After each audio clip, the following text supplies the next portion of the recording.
Glória a Deus. Eis que Deus é bom, que coisa boa. Gente, tem sido dias de céus na terra.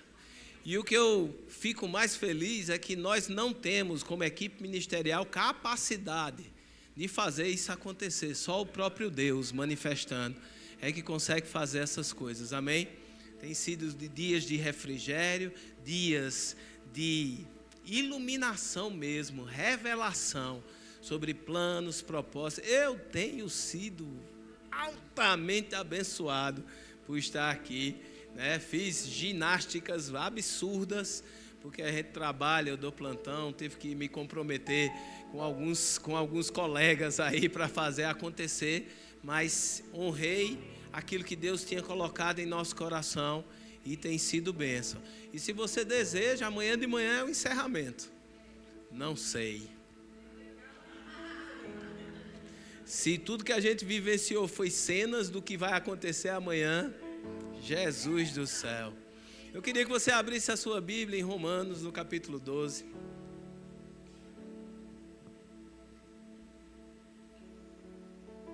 Eita, que Deus é bom. Eu só estou com vontade de sentar e orar. Só. Mas como é culto, a gente tem que trazer uma palavra. Já que a gente vai trazer uma palavra, vamos trazer uma palavra para a gente subir em cima e orar. O que é que você acha?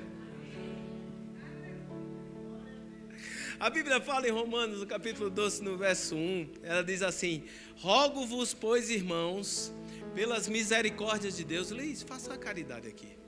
Só porque eu estou com a mão ocupada. Muito obrigado, Liz. Rogo-vos, pois, irmãos, pelas misericórdias de Deus. É engraçado nessa construção de Paulo. Rogo-vos, pois, irmãos, pelas misericórdias de Deus. Às vezes a gente pensa que é só um pedido, mas aqui é uma chamada de atenção. Esse aqui não é só um pedido com apelação. Não parece um pedido apelativo? Rogo-vos pelas misericórdias, apelação.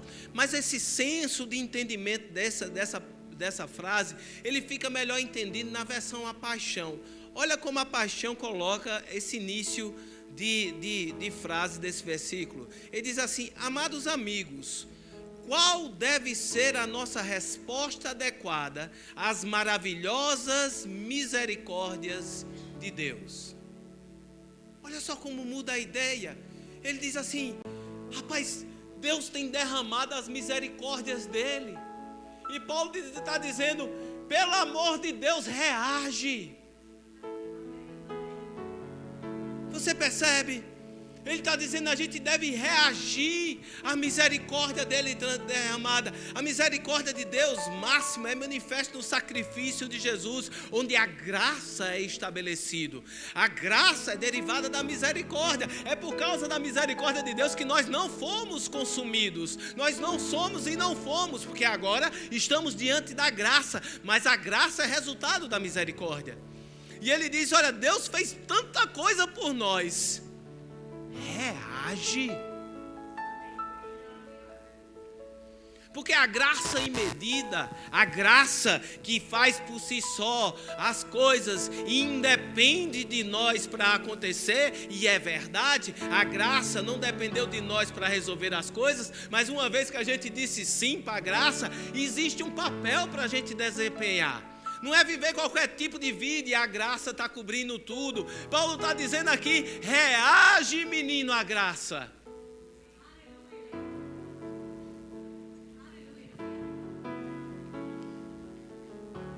Lá em Romanos, olha, vamos encaixar. Lá em Romanos, capítulo 15 de Romanos, capítulo 15 é o capítulo da ressurreição, mas logo no começo ali ele vai falar sobre o sacrifício de Jesus, ele vai explicar como nosso substituto, e depois vai falar que foi passado isso pelos apóstolos e também para ele mesmo sendo o menor dos apóstolos. Olha só, no verso 9 diz assim, capítulo 15 de 1 Coríntios, no verso 9: porque eu sou o menor dos apóstolos, que mesmo não sou digno de ser chamado apóstolo, pois eu persegui a igreja. Verso 10: mas pela graça de Deus sou o que sou. A graça em nós, definindo a nossa identidade. Eu não sou mais definido por aquilo que eu era. Eu não sou mais definido pelo mundo. Eu sou definido pela graça. Paulo está dizendo, a graça define a minha identidade. Define quem eu sou. E se eu sou apóstolo, é pela graça de Cristo. Se eu sou pastor, é pela graça de Cristo. Se você é o que é pela graça. Pela graça sou o que sou, e sua graça que me foi concedida não se tornou vã. Esse vã aqui é infrutífera no original. E passa uma ideia que Paulo está dizendo, olha, a graça me formou, mas não é vã. Por quê? Antes trabalhei muito mais do que todos eles. Todavia, não eu, mas a graça que está em mim. Quando ele diz todavia, não eu, mas a graça, ele está passando uma ideia de cooperação, parceria, um posicionamento seu, a graça pega junto. Você se posiciona, você se levanta na identidade que ela forjou em você, a graça pega junto e você continua construindo coisas. A graça não vem para você viver uma vida de qualquer jeito. Tem a graça, me resolve com Deus, vou viver a vida de qualquer jeito. Não, ela nos direciona a viver de maneira digna. E voltando para o texto lá, Paulo em Romanos, no capítulo 12, ele diz, que é que nós vamos fazer? Por causa dessa misericórdia, por causa dessa tão grande graça, por causa que tudo Deus já fez para a gente. Tem gente querendo mandar em Deus. Tem gente na oração mandando em Deus. Deus não pode, já está perto do aluguel, cadê o dinheiro? Não fala assim não, mas está dizendo, mas está crendo, está fazendo as orações da própria cabeça, definindo as coisas, com o coração, sem um pingo de gratidão. Não existe oração verdadeira sem gratidão.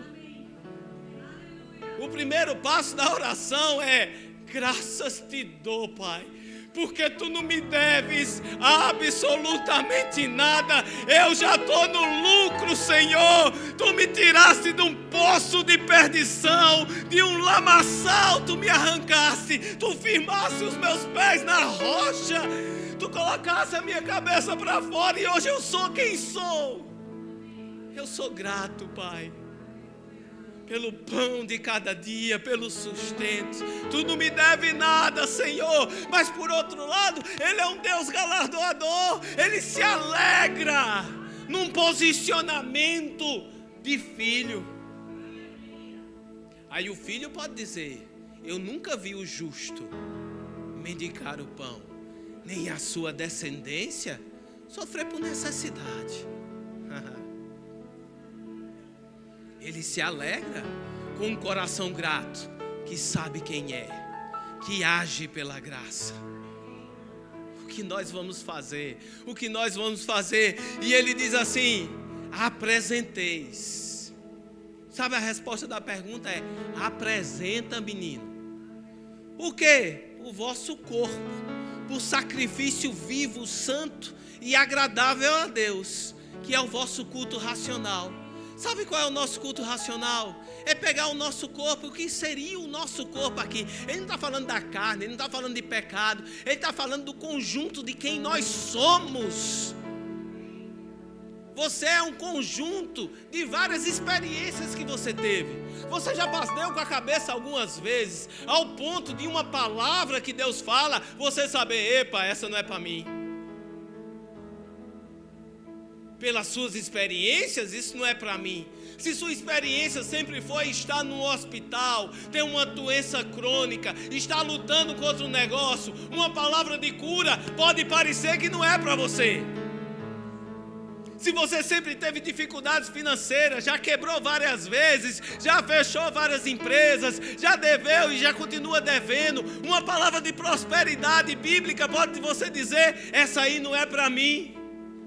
porque a sua realidade não condiz com aquela palavra. Mas a Bíblia está dizendo: oferece o teu corpo, o teu conjunto de ideias, o teu sistema de crenças, coloca ele no altar, oferece ele para Deus e diz: Deus, eu não sei como isso é possível, a minha realidade não condiz com essa tua realidade, mas deixa eu dizer um negócio: tu sabe mais do que eu, tu entende mais do que eu, tu podes mais do que eu, Senhor, e hoje eu entrego a ti o minhas. Porque quando o sintoma chega, você faz assim: eita, Cristo Jesus já levou todas as minhas dores e enfermidades. O castigo que me traz a paz estava sobre ele, e pelas suas pisaduras eu já sou.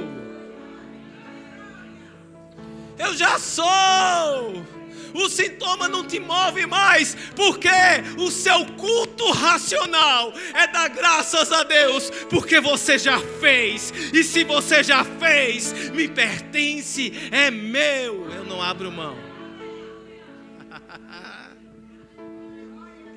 É a necessidade financeira se levantar e você dizer, não mover a sua boca dizendo: eita, não vai dar, eita, não tem, eita, essa eu não consigo pagar, eita, vai quebrar tudo. Não, a situação não te mover mais, mas a palavra de Deus te mover dizendo: e o meu Deus, segundo a sua riqueza em glória, há de suprir cada uma das minhas necessidades. Eu posso não estar vendo agora, mas eu sei que está chegando de todo canto, está correndo de todo canto, vai chegar, vai suprir, vai sobrar, vou abençoar. Você está tão rendido a Ele, que a palavra dele tem mais peso em você do que os seus próprios sentimentos, a sua própria emoção. É um dia você acordar plenamente angustiado, a depressão chega lá, a tristeza chega lá, mas ela não tem a capacidade de mover a sua boca, e você abrir a sua boca e dizer: a alegria do Senhor é a minha força. Jesus me deu paz e alegria, não como o mundo me deu. Ele me deu uma paz e alegria que fica e o mundo não pode roubar. Eu não abro mão da minha paz, eu não abro mão da minha alegria. Eu sou alegre. Ha, ha, ha.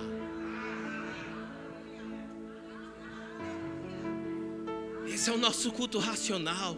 Você faz isso como? Com sua mente, com a sua cabeça, se recusando a vivenciar o natural e abraçando o sobrenatural, apesar de ainda não ser visível, que se pega. Pastor, mas eu não estou vendo, não estou pegando. Bem-vindo a uma vida de fé, porque fé é justamente o firme fundamento das coisas que se esperam.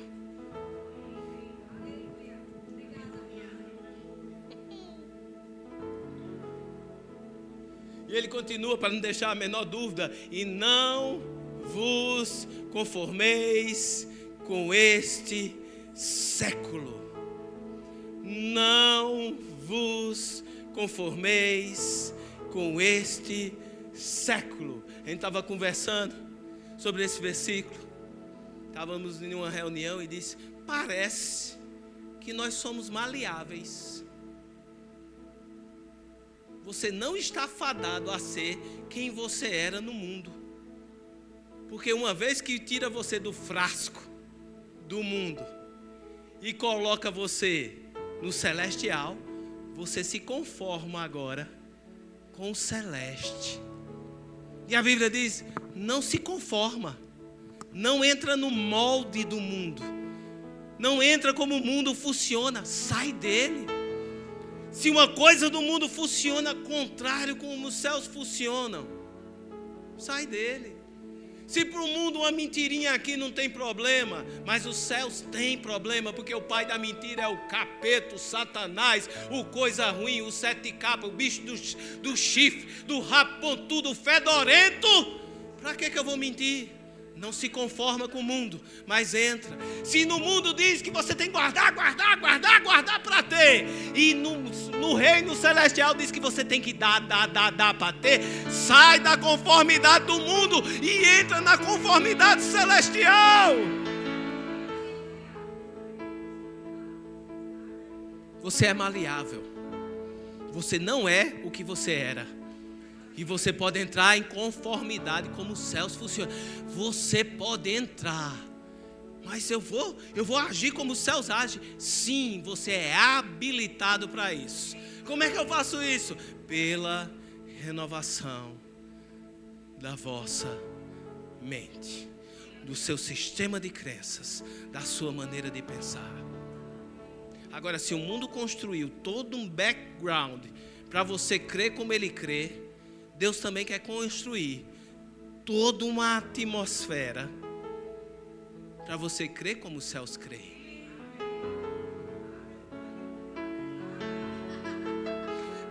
Vai virar figurinha.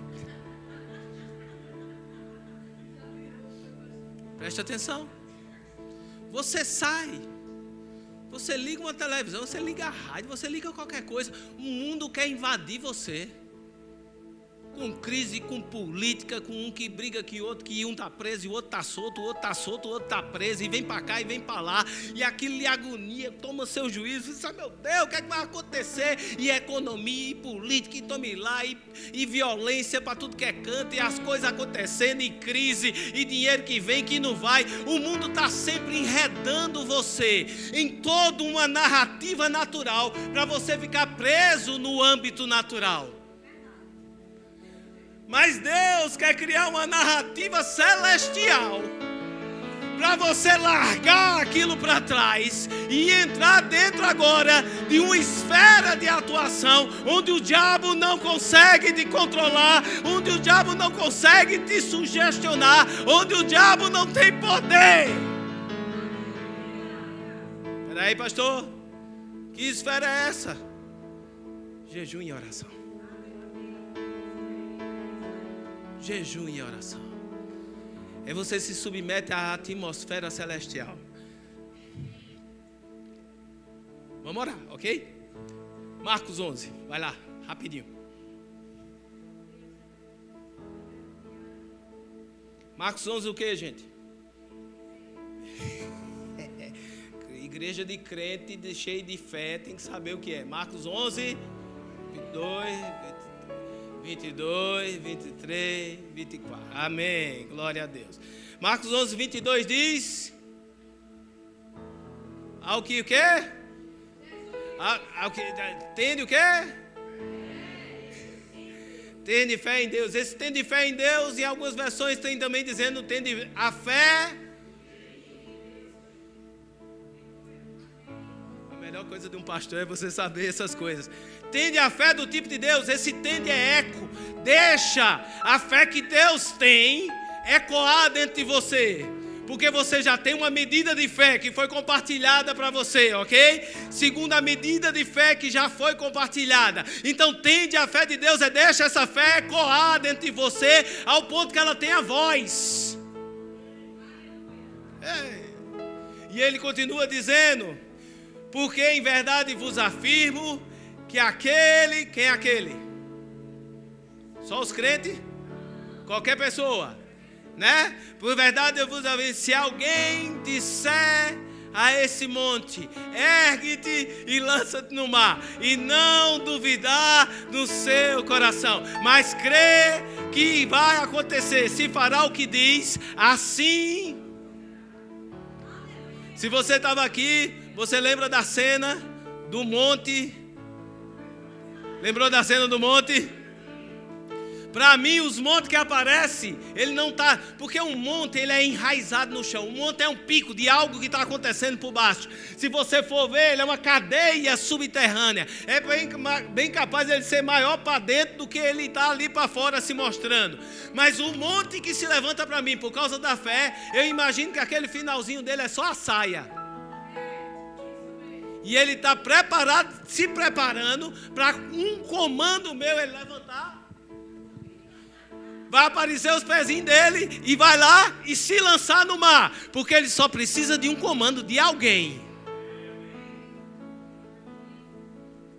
que crê no coração o suficiente para decretar.